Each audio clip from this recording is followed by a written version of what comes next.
Hey, outside world. On my phone, stream of consciousness, still about soccer. Copa, Centenario, America. I said that backwards, but I'm not editing, so you can figure it out. U.S. team, not terrible, not great. Loss to Argentina was a little disappointing because they look so bad. No one, I think, that has any clue about the actual sport of soccer and or football expected the U.S. to win. If they did, they're delusional and they should not be listened to in the future.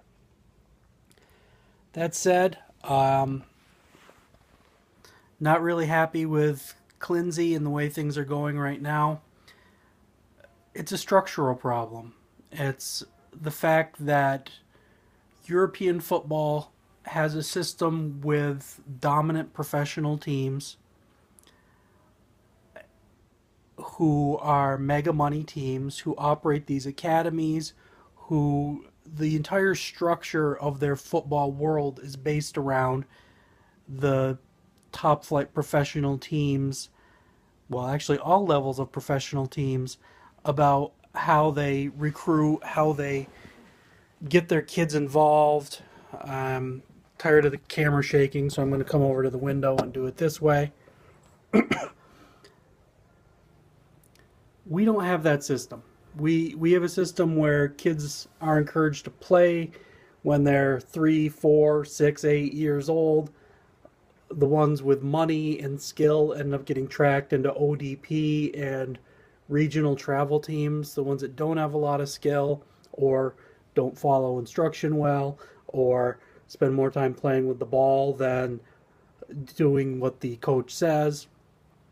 Um, Obviously, what I'm trying to get at is a system that is designed to look for conformity isn't going to find the kids who are naturally gifted or um, skilled in areas that aren't being looked for.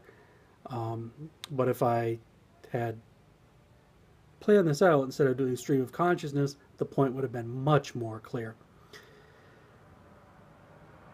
It's been written about in articles. There was a great one in The Guardian recently that American soccer has a diversity problem.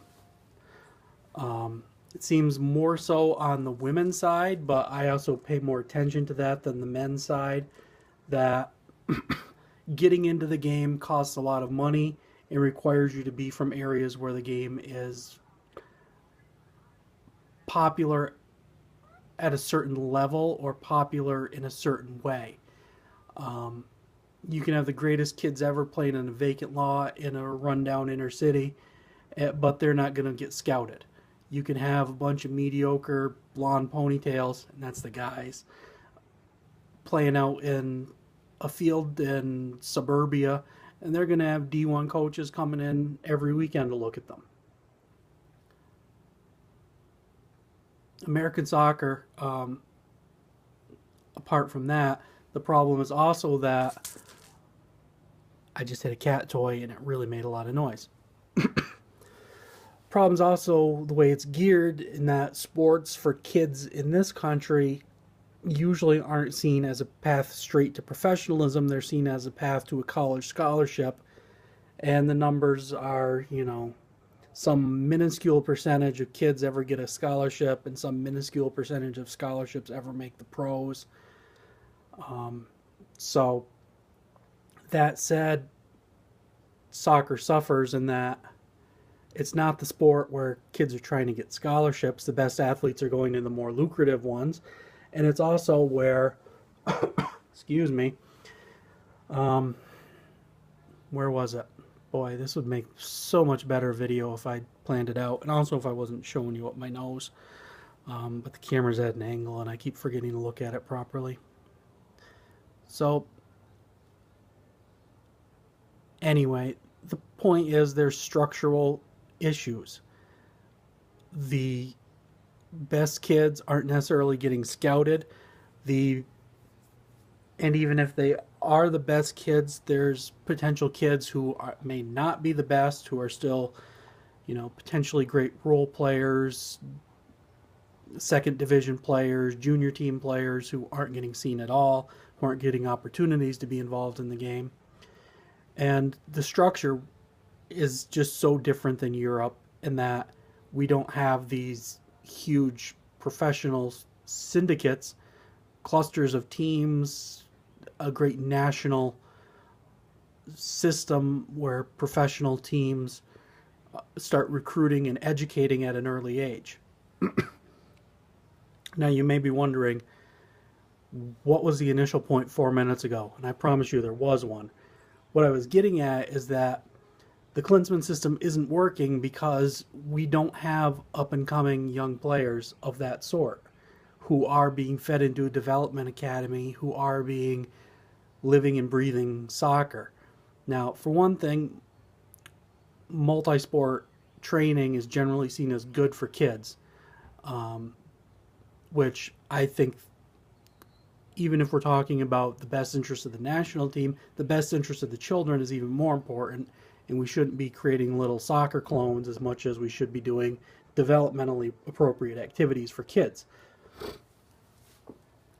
But within that limiting framework, there's the issue that kids aren't coming to and being devoted to soccer in the way they are in other countries. Some of it's that it's just not as big here, but it's also because we don't have that system. It's a chasing syndrome.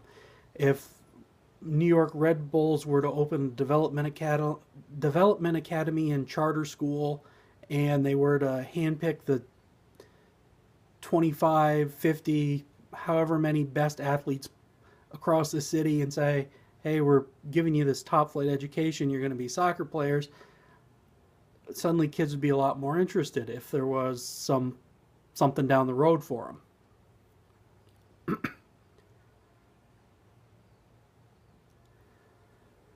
So, yeah, I've been talking at the camera and you're probably still going, what's he talking about? But you can't just import European soccer here and wish it to work. Very little's been done as the development director or the director of training and whatever Klinsmann's other title is.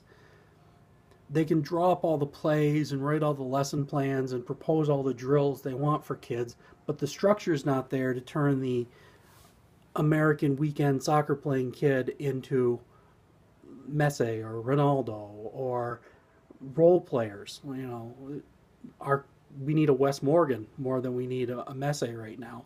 We need to lock down some defense. We need a holding mid. And the same goes for the women's team. I mean, our women have a benefit that women in this country have advantages that they don't in other parts of the world, even though I do believe they're paid unfairly and inequitably. It's still better than what happens in many other worlds yes, it's suddenly a science fiction blog. Other countries where the girls aren't even permitted to play sports. So there's still the issue where it's a kind of self-selecting talent pool. We're not getting where we need to be nationally. And that's why I want change. I want I'm a soccer fan. I want it all. I want to complain and be happy. I want us to look at what in the development academy style could work in the U.S. How can we identify students young and track them so soccer and football are priority sports instead of going for basketball or American football or baseball or whatever. Not hockey, though. I'm going to keep hockey. I want all the good kids to go there. But also, we need to look, and this is where I originally wanted to go with this whole thing. We need to be pragmatic that we are not a soccer nation. We have the start of something, and we may be a solid middle of the pack. We may top out under our existing system at maybe a top 15 team or a lower top 10 team.